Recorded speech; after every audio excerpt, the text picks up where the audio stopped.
Assalamualaikum warahmatullahi wabarakatuh.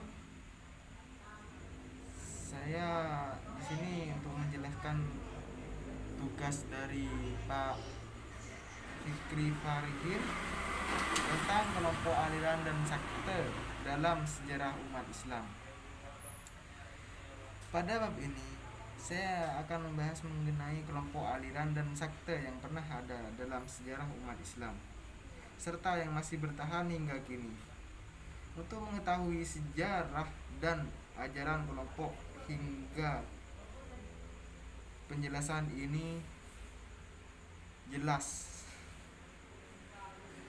Selain untuk mengetahui sejarah dan ajaran kelompok tersebut, penjelasan ini berguna untuk mengetahui posisi Ahlus Sunnah wal Jamaah dalam garis besar tulisan besar Aswajah disingkat. Di antara kelompok aliran dan sekte tersebut, dalam judul bab sengaja disebut kalimat dalam sejarah umat Islam, bukan dalam Islam.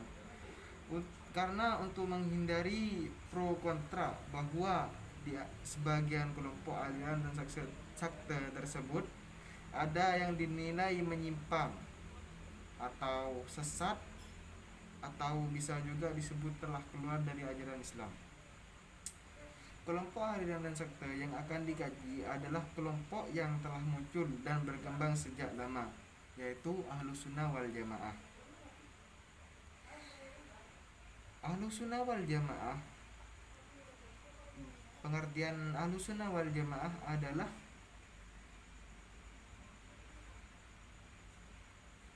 masyarakat Indonesia merupakan singkatan, dan Ahlus Sunnah wal Jamaah ada 3 kata yang membentuk istilah tersebut, yaitu ahl yang berarti keluarga, golongan atau pengikut. Kedua, al sunnah secara bahasa bermakna at-thariqah wal ghayr.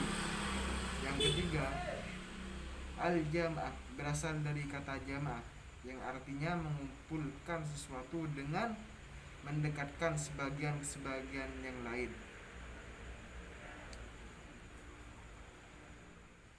Nah, yang nomor 2, ajaran Aswajah.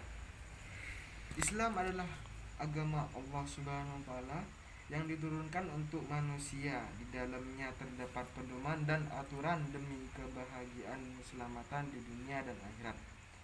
Ada 3 hal yang menjadi seni utama dalam agama Islam, yaitu iman, Islam, dan ihsan. Selanjutnya, ciri khas akidah Ahlus Sunnah wal Jamaah. Apakah ciri khas akidah Ahlus Sunnah wal Jamaah?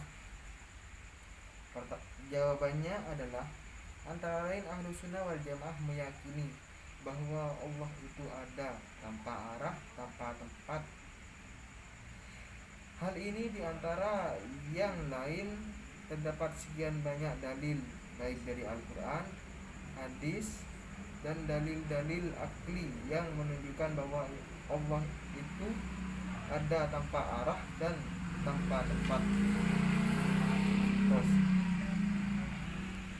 Oleh karena itu, Ahlus Sunnah wal Jamaah sepakat meyakini bahwa Allah itu ada tanpa tempat dan arah. Maka kelompok yang meyakini bahwa Allah itu ada di arsy itu bukan Ahlus Sunnah wal Jamaah, akan tapi disebut kelompok Mujassimah dan Musabbihah, seperti yang ditegaskan oleh Al-Hafiz Ibnu Hajar Al-Asqalani dalam Fatih. Innal musabbiha hal mujassimata lillahi ta'ala humul ladina wasafullah habil makan wallahu munazzahu an. Sesungguhnya kaum musyabbihah dan mujassimah adalah mereka yang mensifati Allah dengan tepat, padahal Allah Maha Suci dari tempat. Sekian presentasi dari saya. Apabila ada tutur kata yang salah, mohon maaf yang sebesar-besarnya. Wabillahi taufiq wal hidayah. Assalamualaikum warahmatullahi wabarakatuh.